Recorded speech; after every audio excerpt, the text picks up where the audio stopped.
morning, everyone.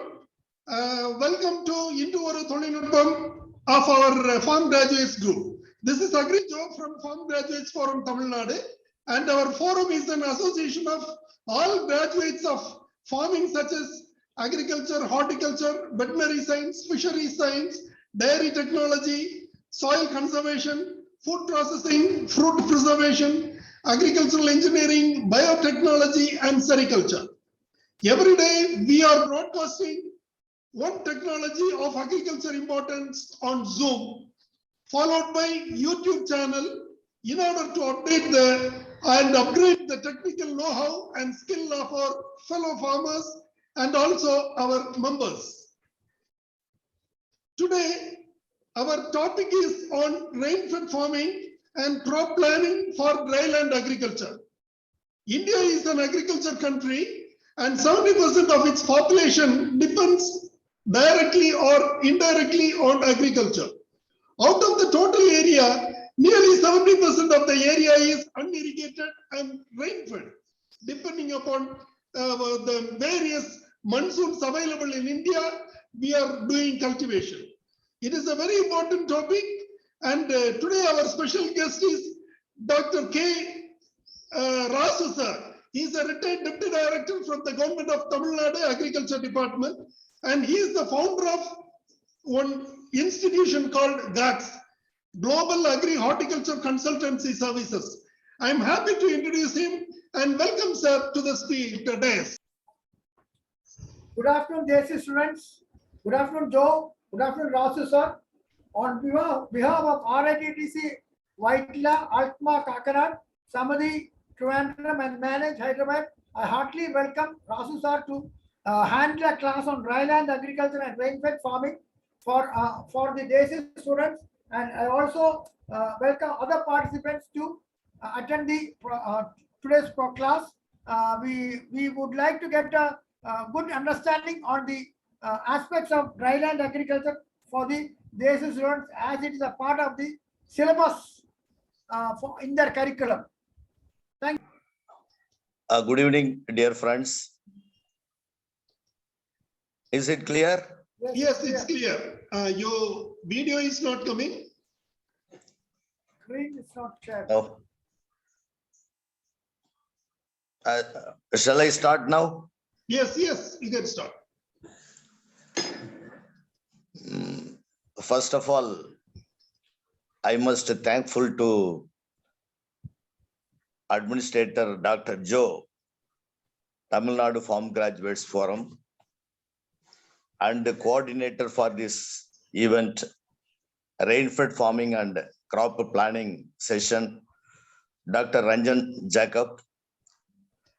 And I welcome all the participants of this program. This is the one of the important subjects. Most of the farmers in the country practiced this technology, rainfed farming and dryland farming.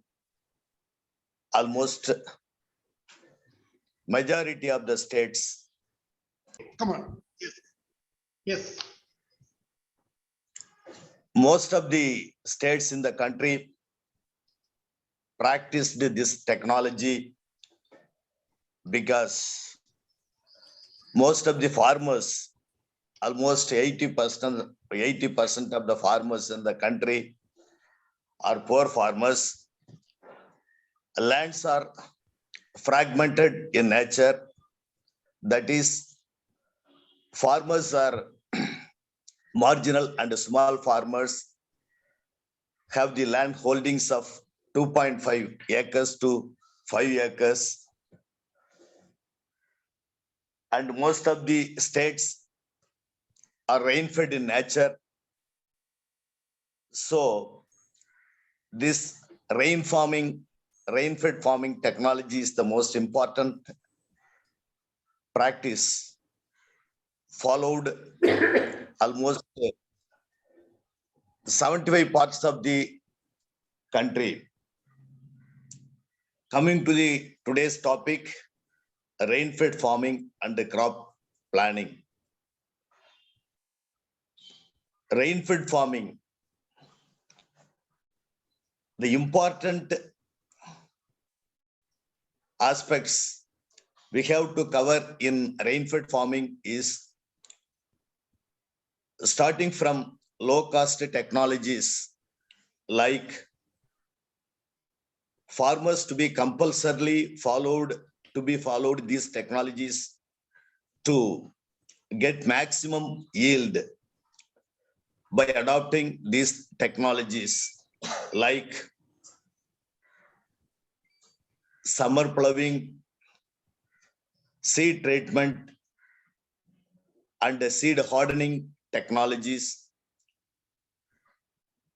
Summer plowing is the most important technology. It will help to conserve soil moisture and also expose the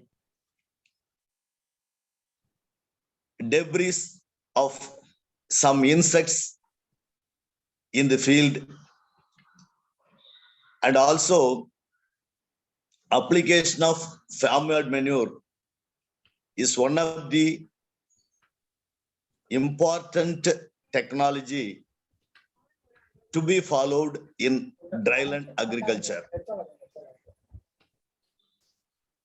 That means the recommendation of farmyard manure by the state agricultural universities and the Department of Agriculture is, even though it is 12.5 metric tons per hectare, if the farmyard manure or cow dung or any other compost is enriched with some of the biofertilizers like azospirillum, phosphobacteria, rhizobium, mycorrhiza, that enriched farmyard manure can be applied only 1 ton per acre. It is enough for 1 acre. In dryland agriculture, enriched farmyard manure plays a major role to increase the farm yield, in turn to get more income from the crops raised there. Coming to the today we are going to see what is rainfed farming, what is dryland farming, and what are the constraints in rainfed farming and dryland farming. What are the bottlenecks in rainfed farming, and what are the problems faced by the farmers in the dryland agriculture, and what are the characteristics of dryland farming, and how these bottlenecks overcome by the farmers. Today we are going to see all the aspects in a simple way and simple manner. Basic rain dependent areas in the country can be split into 2 categories, namely drylands which receive less than 750 mm of rainfall in a year, and another category, rainfed areas which receive more than 750 mm rainfall, comprising of arid and semi-arid ecosystems. Dryland stretch from Gujarat in the west in eastern Madhya Pradesh and from Rajasthan till the southern tip of India. Now we are going to see what are the basic facts and extent of problems in rainfed agriculture. What are the characteristics and issues with rainfed agriculture and issues related to rainfed farming? What is National Rainfed Area Authority? That is NRAA.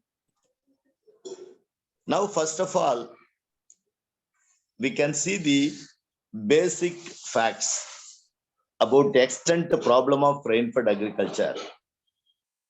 In our country, about 60% of the total net area sown comes under rainfed lands.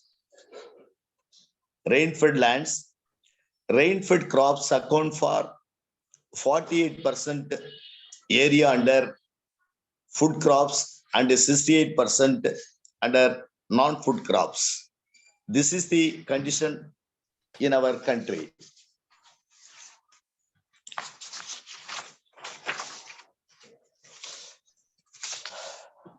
In India ranks first among the rainfed agriculture countries of the world in terms of both the extent and value of the produce. Due to population pressure on agricultural lands, the poverty is concentrated in rainfed regions. The climate in rainfed region is characterized by complex climate deficiencies. Sir, slides are not seen, sir. It's not been shared. Yes, Excuse yes, it will come. Deficiencies in correlated as water scarcity for rainfed crop production. The climate is largely semi-arid and dry subhumid with a short wet season followed by long dry season. Rainfall is uncertain. That is, rainfall is highly unreliable both in time and season, with a strong risk of dry spells at critical growth stages, even during good rainfall years. The fluctuations are due to numerous factors affecting the monsoonal climate, including the atmospheric circulation and strong links to ENSO phenomena in the Pacific Ocean. Now we are going to see the characteristics and issues with rainfed agriculture. What are the characteristics? What is a rainfed area? Rainfed areas in India are highly diverse. Diversification of rainfall, ranging from resource-rich areas to resource-constrained areas. Some of the resource-rich areas are highly productive and have experienced widespread adoption of technology. However, most of the areas are resource-constrained and dry areas.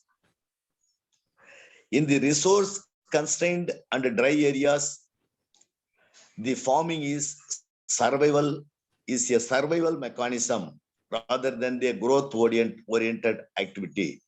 That means, in the resource-constrained and dry areas, the farming is a survival mechanism, means farmers are raising crop for their livelihood only, rather than a growth-oriented activity. Rainfed agriculture is practiced under a wide variety of soil type, agroclimatic and rainfall conditions, ranging from 400 millimeter to 1600 millimeter per annum. For example, variety of soils means sandy soils, sandy loam soil, laterite soil, red soil, and sandy clay soil, and red cotton soil, and some others. Agroclimatic and rainfall conditions ranging from 400 millimeter to 1600 millimeter per annum. Rainfed crops are prone to breaks in the monsoon during the crop growth due to water stress. That means crops are affected by water scarcity. For example, we need 20 liters of water per crop per day. If the water availability is only 2 to 3 liters, means there arises a water scarcity is there. Crop suffers from water stress. This water stress may be due to variability of rainfall, variability of rainfall, delay in sowing, diversity in crop management practice, and variability of the soil type. The prolonged breaks can result in partial or complete failure of the crops. Now, we could facing lot of natural disasters because of global warming and climatic change. These are the climatic factors affect the growing season of the crop, and ultimately it affects the yield of the crop. It leads to, sometimes it leads to failure of the crops. Issues related to rainfed farming. What are the issues? Important issues. Come to the important issues, farmer suicide in rainfed areas, because farmers getting loan from primary agriculture cooperative societies, nationalized banks, private financing institutions, and invest the amount for their crops. But due to uncertainty of rainfall, crop failure occurs. Everywhere this happens. Mostly it happened in Maharashtra is the biggest. All of you knowing Maharashtra is the rainfed area, maximum rainfed area state in the country. In Maharashtra, lot of suicidal cases occurred because of this crop failures. For example, cotton farmers committed suicides in Maharashtra. In past, the rainfed farming system was mainly dependent upon the locally available inputs, seeds, manures, and animal matters, and used to grow a number of crops which were able to withstand drought-like situation. However, in recent times, the cropping systems have changed and currently the farmers in these rainfed areas have limited options. Many of the farmers in these regions started cultivating high-value crops, which requires intensive use of costly inputs, chemical fertilizers, pesticides, hybrid seeds, life-saving irrigation, farm energy, etc., and find it difficult to manage the resources on their own. This is the major reason of growing farm suicides in rainfed areas.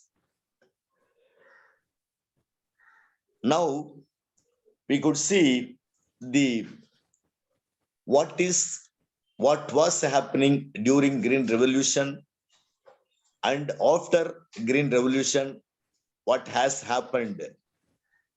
Green Revolution in rainfed areas. What about the groundwater problem? Green Revolution bypassed the less favored rainfed areas, which were not the partners in this process of agricultural transformation. Green Revolution was designed around growing high-yielding varieties of wheat and rice, which needed plenty of water and chemical inputs. The entire agricultural research framework, incentive structure, price support, input subsidies, extension system were designed to flow along with irrigation. In the floodplains of the north, the farmers realizing rainfall risk in northern states was a thing of the past.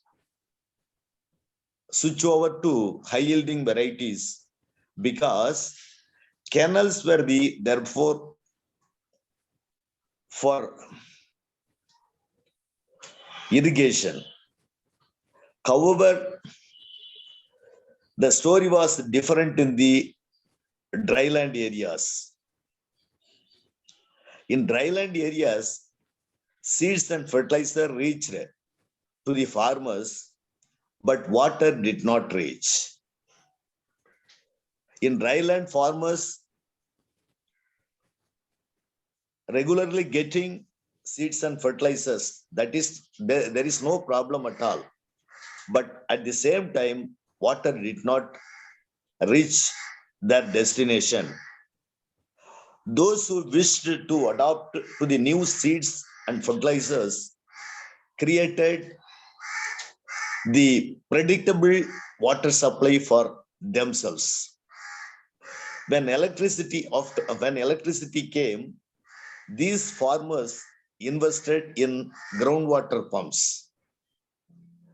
The result was tubes became the mainstay for irrigation in India.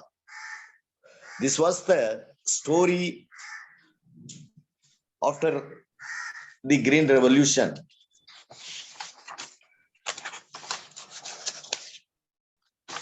According to Planning Commission report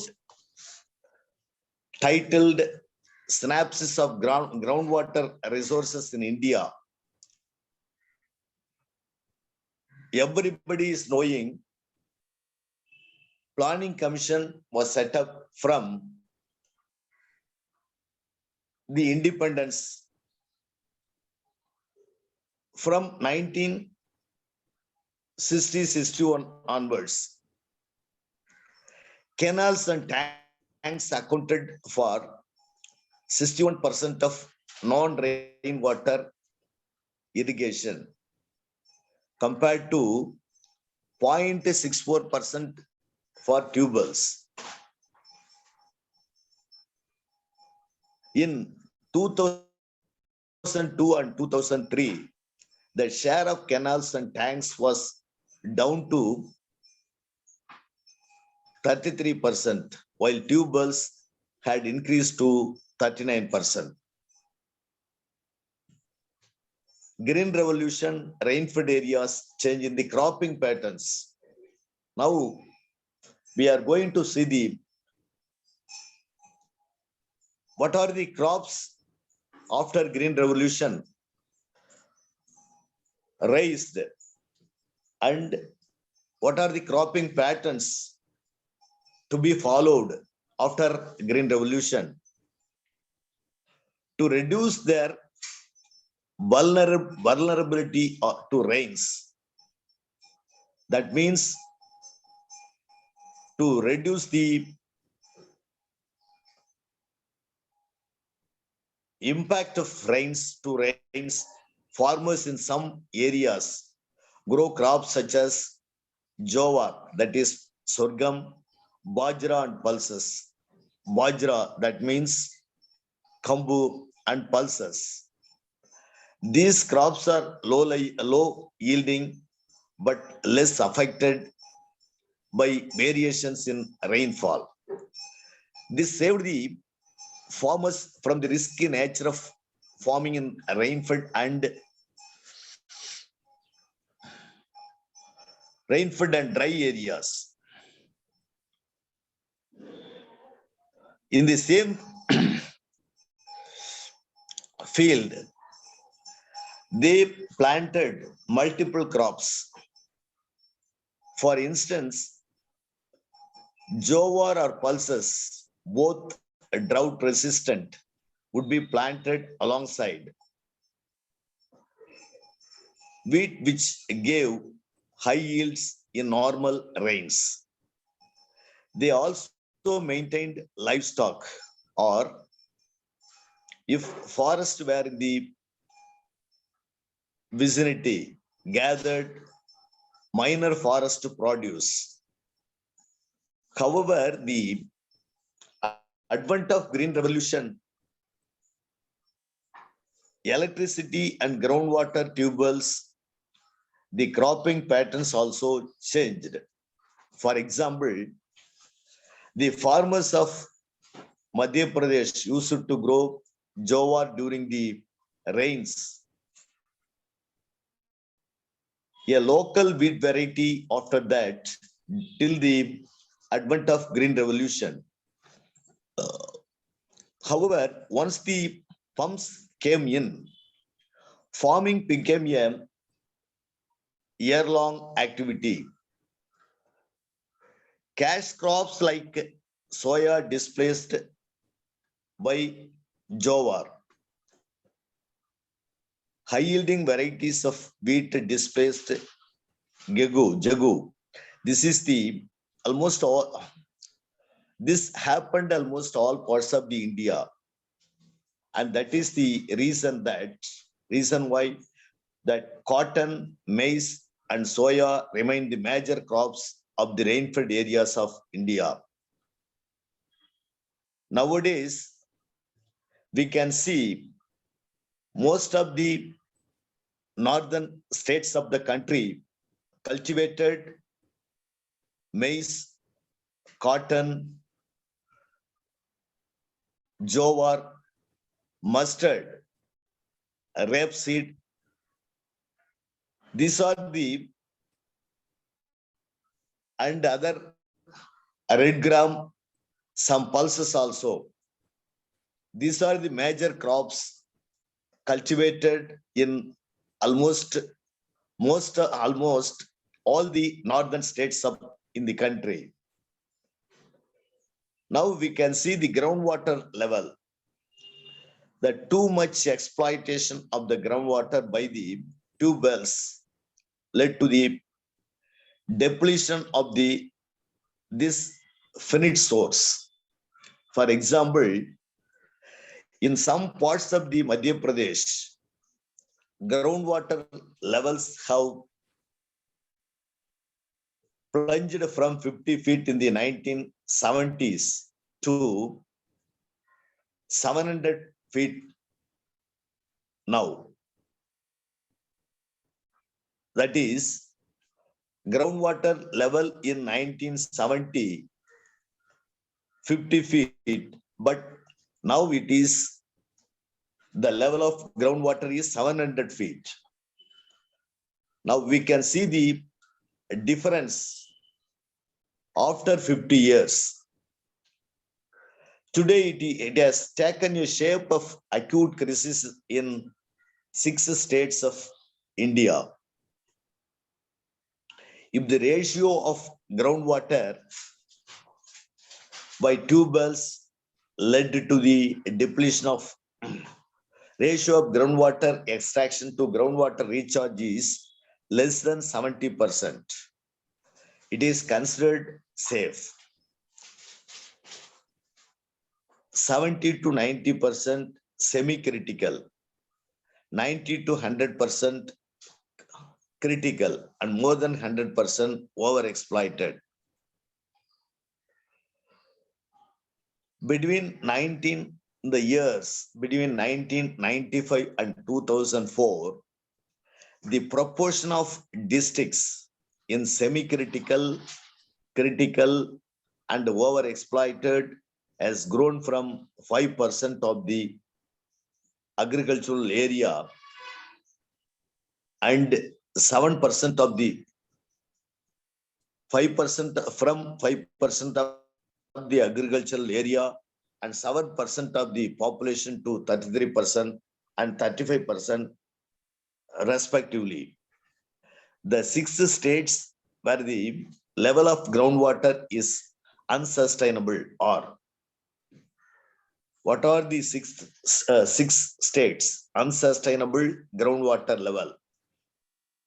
Punjab, Rajasthan, Haryana, Tamil Nadu, Gujarat and Uttar Pradesh.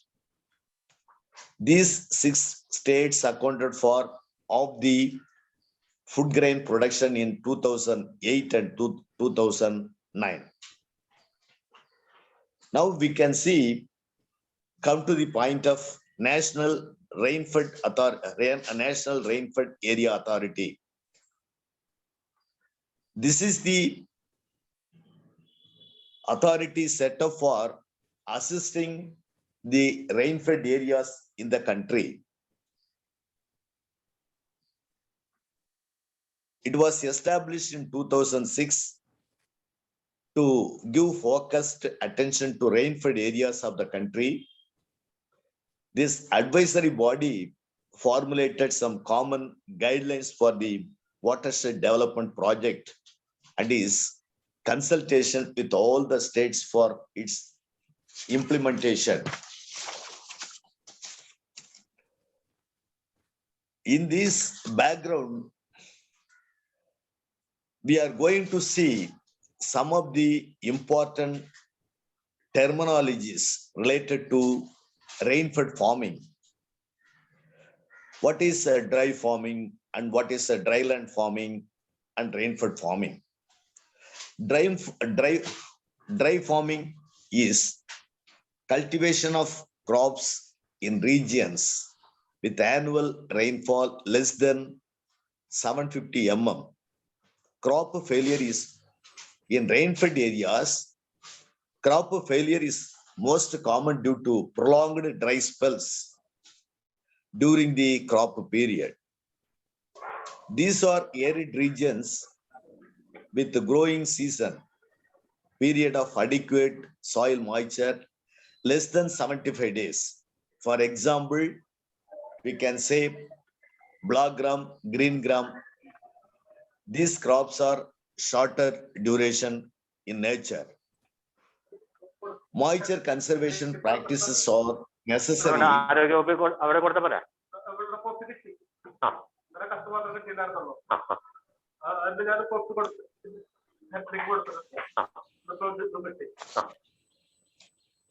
Moisture conservation practices are necessary for crop production.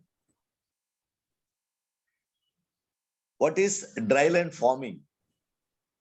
Dryland farming is cultivation of crops in regions with annual rainfall more than 750 mm. In spite of prolonged dry spells, crop failure is less frequent when compared to dry farming. In dryland farming, crop failure is less frequent. These are the difference between dry farming and dryland farming. These are semi-arid tracts with a growing period between 75 to 120 days. For example, jowar crop, around 125 days duration. Moisture conservation practices are necessary for crop production.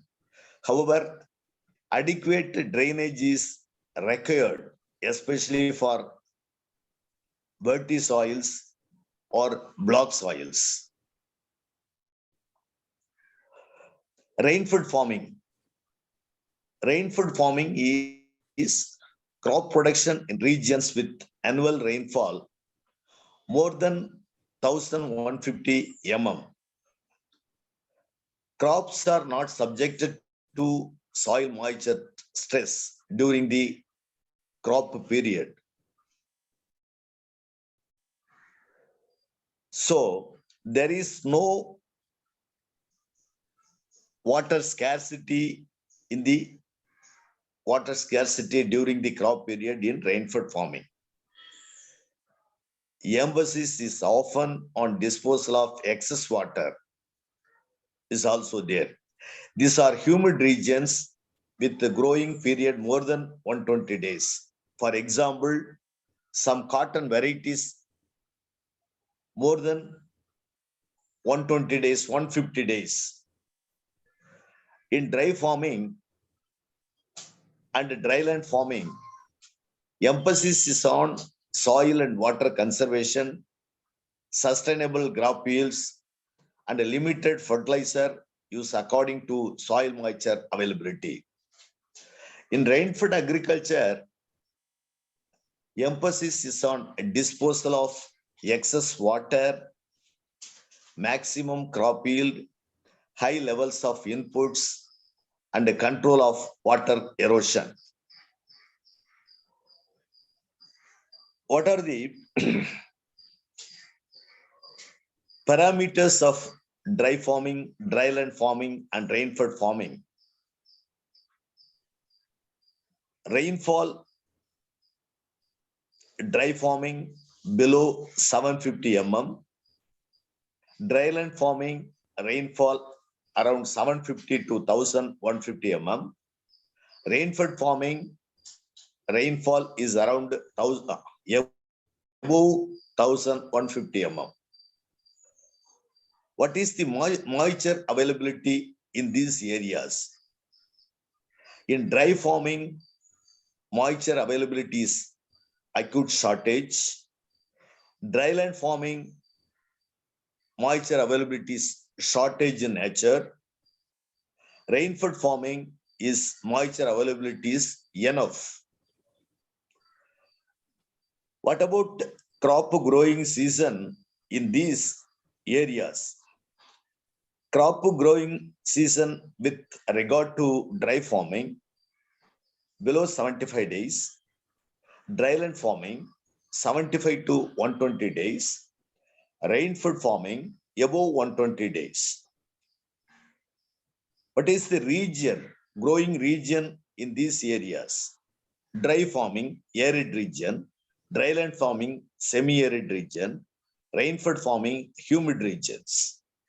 What is the cropping system to be followed in these areas? Cropping system in dry farming, single crop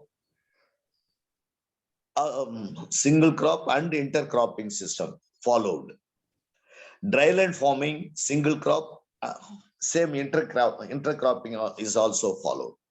Rainfed farming, intercropping and multi-cropping. The concept of this rainfed agriculture, under which both the dry farming and dryland farming is included has been changed. Dry farming was the earlier concept for which amount of rainfall less than 500 mm annually remained the deciding factor for more than 60 years. In modern concept, dryland areas are those which are the balance of moisture is always deficit side. In dryland areas, in modern concept, the moisture is always deficit side. In other words, annual evapotranspiration exceeds precipitation.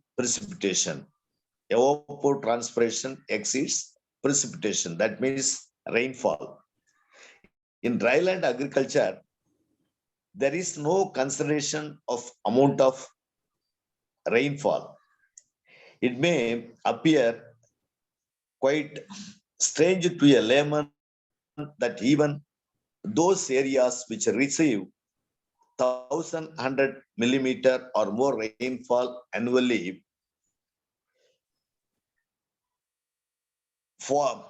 fall in the category of dryland agriculture under this concept. To be more specific, the average annual rainfall of Varanasi is around 1,100 mm, and the annual potential evapotranspiration is 1,500 mm. Thus, the average moisture deficit so created comes to 400 mm. This deficit in moisture is bound to affect the crop production and under dryland situation, ultimately resulting into total or partial failure of crops. Accordingly, production is either low or extremely uncertain and unstable, which are the real problems in dryland areas.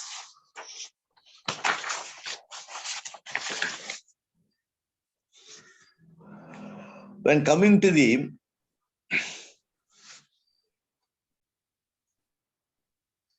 management of crops in rainfed areas, how to manage the crops in rainfed areas. Under rainfed conditions, soil moisture is the most limiting factor for the crop production. Already we discussed about that. It is lost as evaporation from soil surface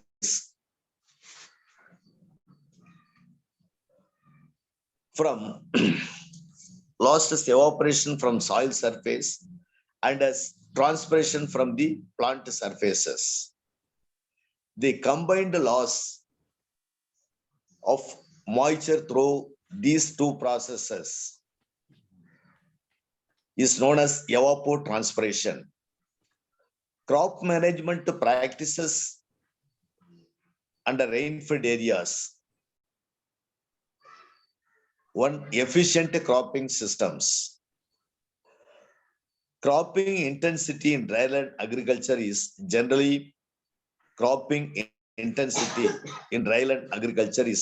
100%, implying that single crop is taken during the year. Cropping intensities, these areas can be increased through intercropping and also sequential cropping by way of more efficient use of resources. Crops and cropping systems selected should match the length of crop growing season to avoid soil moisture stress.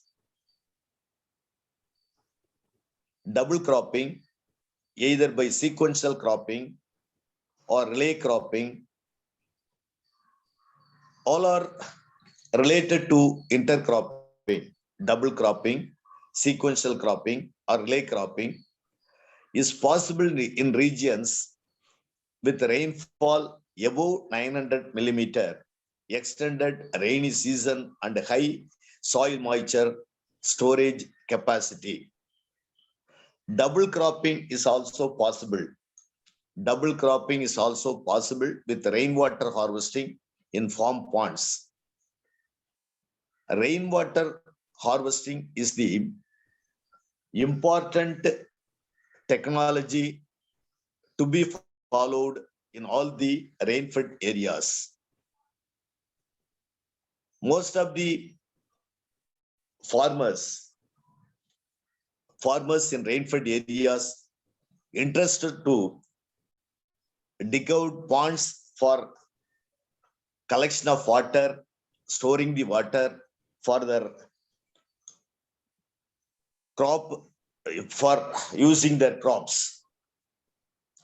Intercropping of groundnut plus castor 4:1 was pursued vigorously in some of the states like Gujarat, in Rajkot areas, even at Solapur, some leafy vegetables and some short duration beans are grown as intercrops during the rainy seasons. Now we can see the potential cropping systems for dryland agriculture. Potential cropping systems. Annual rainfall, soil types, water availability in days. Potential suggested crops. Annual, if one district receives annual rainfall of 350 to 600 mm means in the soil types like alfy soils, the less than 140 days water availability, alfy soils. Alfy soil means a soil of an order comprising leached, basic, or slightly acidic soils with a clay enriched horizon. Alfy soils. In water availability, if it is 140 days, single kharif crop. We can raise a single kharif crop. Kharif season means starting from April, ends with the September, kharif. Next, the same, if one area receives 350 to 600 mm rainfall in aridi soils. Aridi soils means below 140 days water availability, a single crop either kharif or rabi season. Aridi soils means a soil of an order comprising typically a saline or alkaline soils with very little organic matter. Very little organic matter, organic matter content, characteristics of and arid regions. Next, annual, if one area receives 600 to 750 mm of rainfall in alfy soils and vertisols and entisols. Vertisols means soil, it is a soil type, a clay soil with little organic matter which occurs in region having distinct wet and dry season. That is called vertisols. If water availability is 140 to 210 days, we can recommend there for double cropping with sufficient moisture conservation practices or intercropping. If it is a entisols, we can another category, annual rainfall of 750 to 900 mm. Water availability is above 210 days. Soil type is vertisols, alfy soils. We can recommend there double cropping with moisture conservation and monitoring. Annual rainfall above 9 mm with vertisols or inceptisols. Above more than 210 days water availability means double cropping. We can recommend therefore double cropping. Here we can note the one point, what is vertisols? Vertisols, a clayey soil with little organic matter which occurs in regions having distinct wet and dry seasons. What is inceptisols? It is also one of the soil type. Draining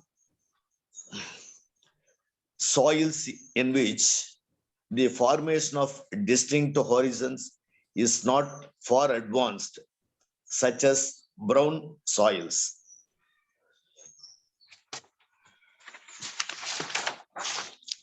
Next, coming to the characteristics, choice of crops and cultivars and the crop substitution, crop and varieties for dry land should have the following characteristics. First point is characteristics of crop substitution crops in the crop mature and rainfed area. Plants with erect leaves and stem.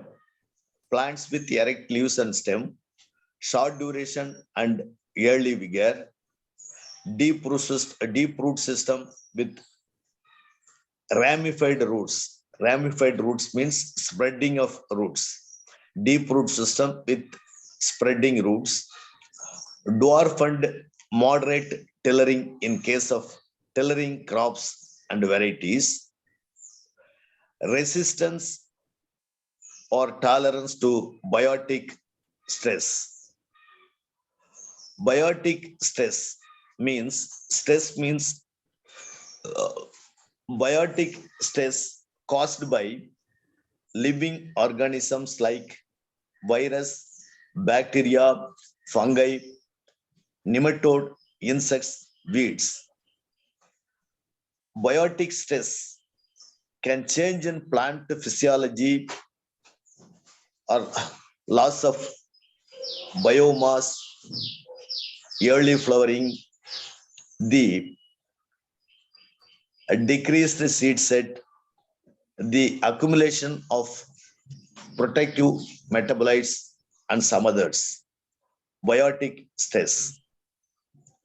Lesser period between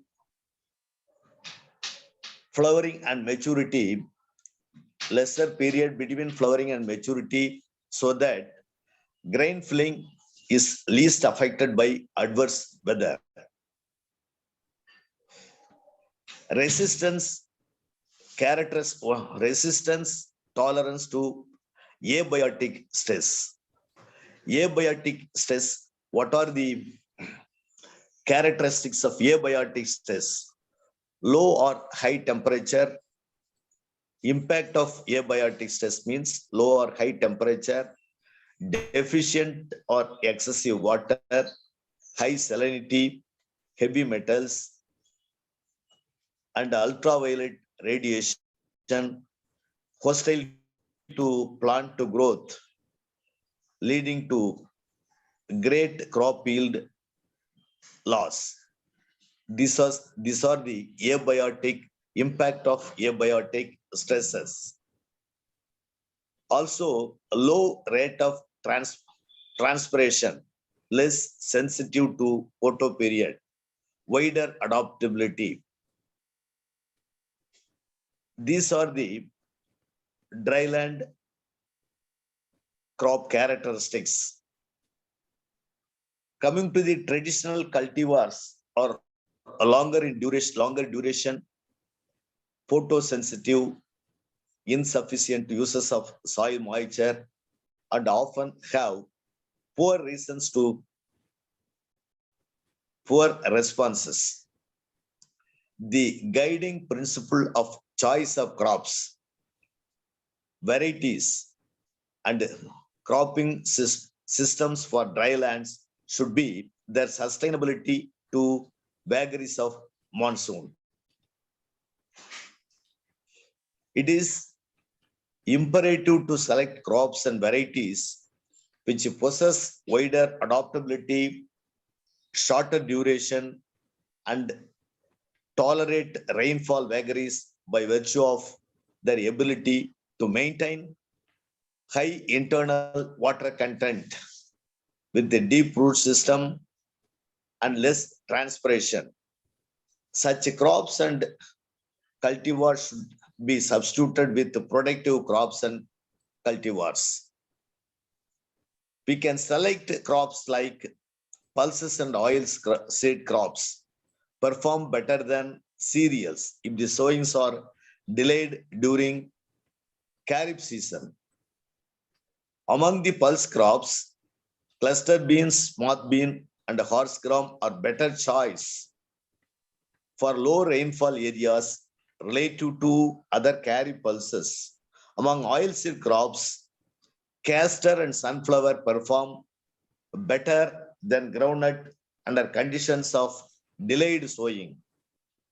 That means if we can take sowing sometimes later, means we can select the crops like castor and sunflower perform better instead of groundnut under conditions of delayed sowing. For crops on receding soil moisture during Rabi season starts from October to March. Chickpea and lentil are preferred over peas and French bean. In the rapeseed mustard group of crops, Terramiro is the best choice for light soil with low moisture storage capacity, followed by the Indian mustard. Among the Kharif cereals, coarse cereals, millets and sorghum are better choice over maize and rice. Similarly, in Rabi, barley does well under conserved soil moisture than wheat. Barley and wheat growing in Punjab and Haryana states. Among the millets, Godra is the most suited for late sown condition without any serious effect on productivity. Planting patterns and plant densities. Now we come to the point of planting pattern and plant densities. Coming to the crop geometry refers to the arrangement of plant population in the field. We can see many of the areas, the row planting, row sowing is the common practice followed in some of the dryland areas.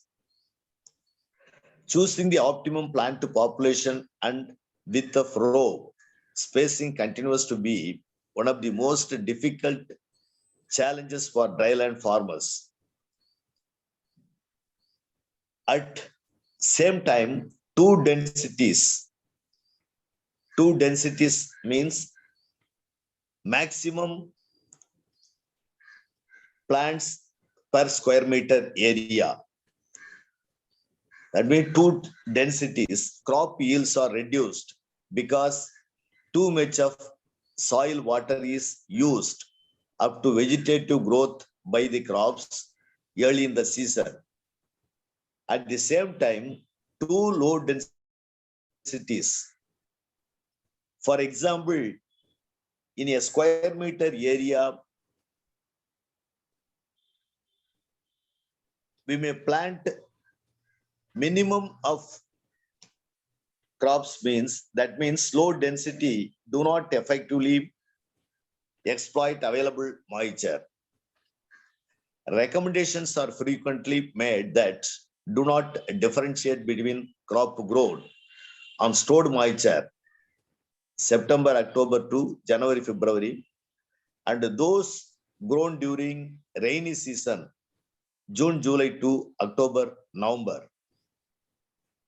For crops grown during rainy season, the usual recommendation is to increase the distance between the plants within the row to adjust to low moisture supplied.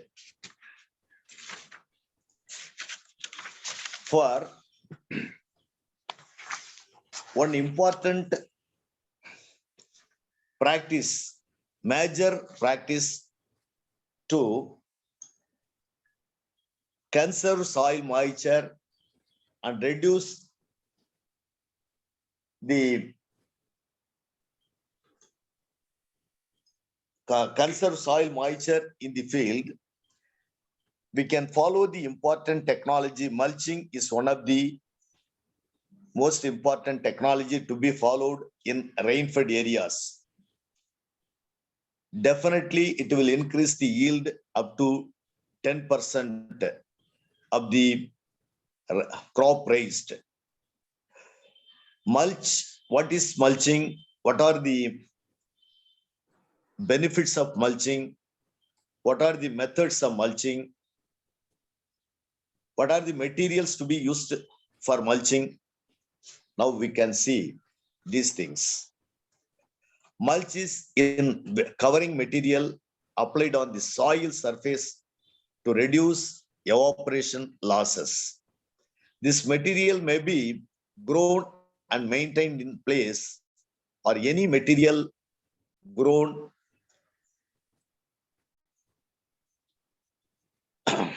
gravel, coal, etc. used to cover the soil surface. Mulches are used for various reasons, but water conservation and erosion controls are undoubtedly the most important for agriculture in drylands. Types of mulches based on the material used for mulching. Mulches can be classified into following categories. Organic mulches, types of mulches, organic mulches, soil mulch, dust mulching, straw and stubble mulches, chemical mulches, and plastic mulches. One by one, we can see now. Organic mulches.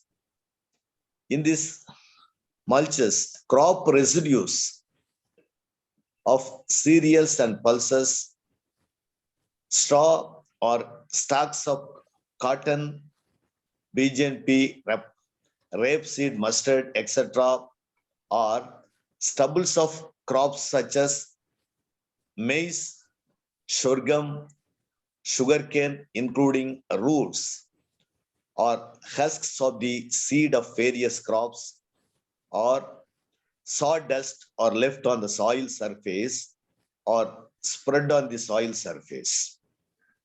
These are called organic mulches. Use of such materials as mulches help in soil and moisture conservation, enhance nutrient availability, reduce soil crusting, soil salinity control, soil structure improvement, crop quality control, weed control, and moderate soil temperature. These are the advantages of organic mulches. Coming to the soil mulch, in soil mulching, a thin layer of loose soil surface that can be created by frequently stirring the soil with surface tillage implements like kuntagas, blade harrows, etc. Surface mulch of a dry soil of about 5 to 8 centimeter depth is created by stirring the surface soil to turn it into fine dust particles. By adopting this practice, some amount of moisture is lost from the upper layer. After the preliminary loss of moisture, the soil mulch effectively controls. After the preliminary loss of moisture, soil mulch effectively controls further evaporation from subsoil by breaking the capillaries continuity. The soil mulch also prevents the deep cracks in soils, especially in black soils.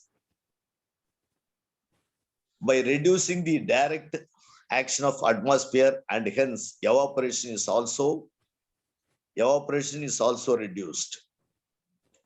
The repeated intercultivations done in rabi crops even in the absence of weeds, help in reducing evaporation losses. This soil mulching is highly suitable for moisture conservation in medium to heavy texture soils, which tend to shrink and crack deeply on drying. Among the different mulches, soil mulches is the cheapest one. Next, coming to the dust mulching,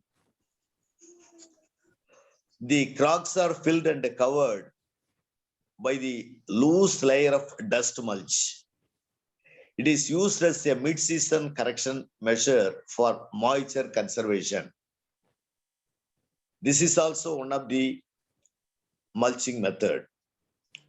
Straw and stubble mulch. We can collect the materials, collect the leftover materials available in the farm. Straw and stubble mulch. Straw, other crops, residues like stubbles, groundnut shells, cotton stalks can be used as mulches on soil surface for moisture conservation.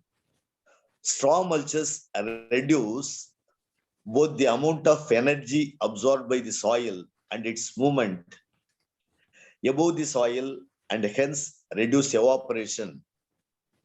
However, the availability of adequate crop residues is a problem for use as mulches.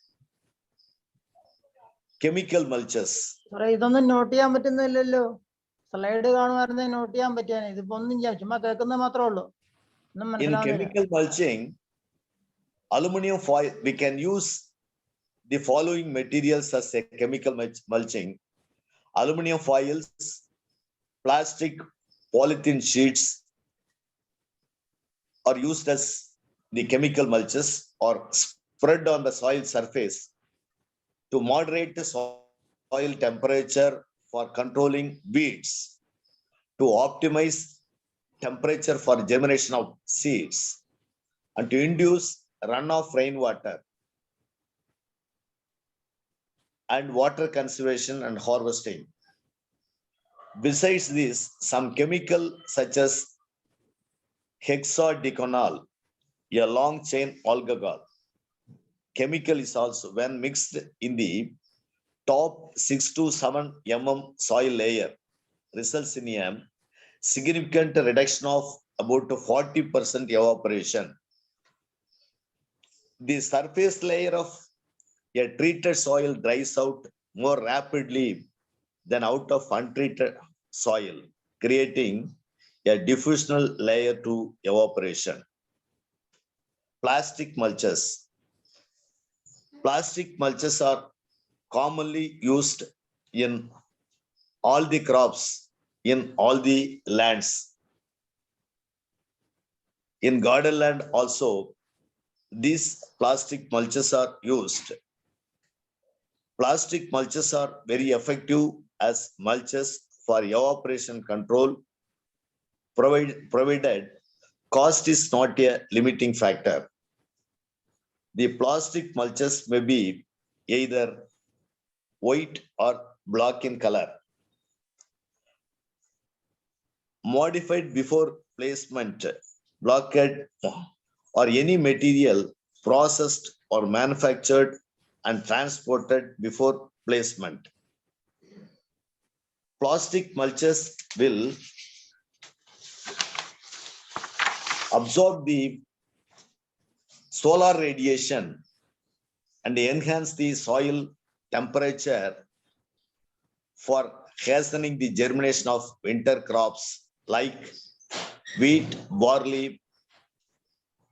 White plastic mulches will reflect the incident radiation and reduce evaporation of soil moisture. There is another method is called vertical mulching. Vertical mulching, it is practiced in block soils where infiltration of rainwater is a problem. Vertical mulching can be practiced keeping straw, stalk, stubbles as vertical mulch when in trenches of 40 centimeter width and 15 centimeter deep or dug at 2 to 4 meter interval across the slope and filled with stubbles or organic waste to a height of 10 centimeter above soil surface. Around vertical mulching, soils remained porous for longer period, thus maintains high rate of infiltration during the rainy season. Vertical mulching has been found to enhance available soil moisture by 4 to 5 centimeter. Runoff is checked, collected in the shallow trenches and redistributed to adjoining soil layers, and infiltration is increased in block soils. Another one method is live mulching, is the term used to describe the covering of soil surface through the plant canopy. This is also one of the mulching method, plant canopy in intercropping system. Example, sorghum plus forage cowpea, sorghum plus sword bean. This is called live mulching. Pebble mulch method is also there, where small pebbles like a stone are placed on the soil surface. This mulching will be successful in dryland fruit tree culture. Pebble mulch method is successful in dryland tree culture. The pebbles placed on the basins of trees not only reduce evaporation but also facilitate infiltration of rainwater into the basin. These are the mulching methods and the advantages of mulching. Now coming to in Kerala state, we can see some of the salient points about the Kerala. Net zone area in Kerala is 1,29,000 hectare. Total net zone area. Area sown more than once, 44,000 hectare. Grass cropped area total 1,73,000 hectare. Cropping intensity 134% cropping intensity. Crop intensity, and what are the soil pattern? Coming to the soil pattern in Kerala, laterite soil 26%, sandy soil 3%, sandy loam soil 24%, and clayey soil 14%. What are the cropping program followed in Kerala? Means crop planning. What is the crop planning? Crop planning, plant decision making, usually described as the choice of crops to be grown, determination of crop acreage, and their allocation of plots. The cropping plan is one of the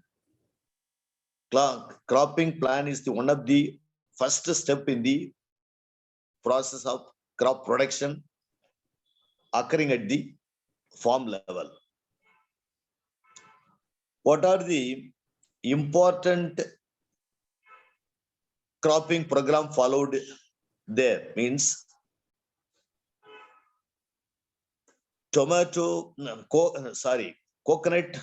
brinjal. Important method followed in Kerala state means some of the areas, rice and vegetable or pulses. coconut plus tapioca, other tubers, and banana. Some of the cropping program followed there.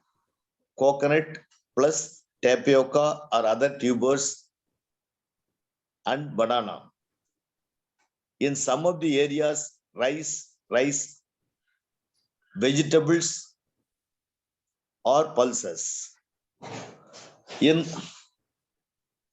some areas, banana plus vegetables in lowlands and other homestead cultivation. Total rainfed area in Kerala state is 60,000 hectare. So rainfed farming is the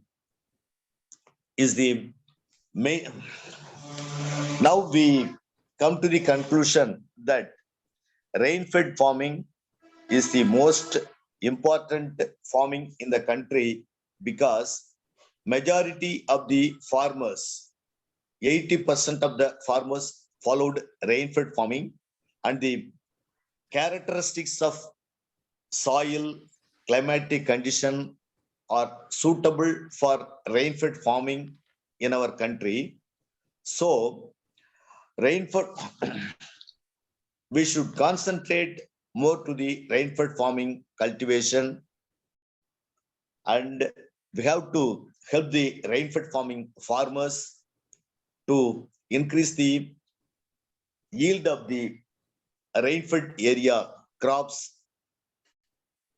by for fetching more income to the farmers, thereby improve their livelihood status of the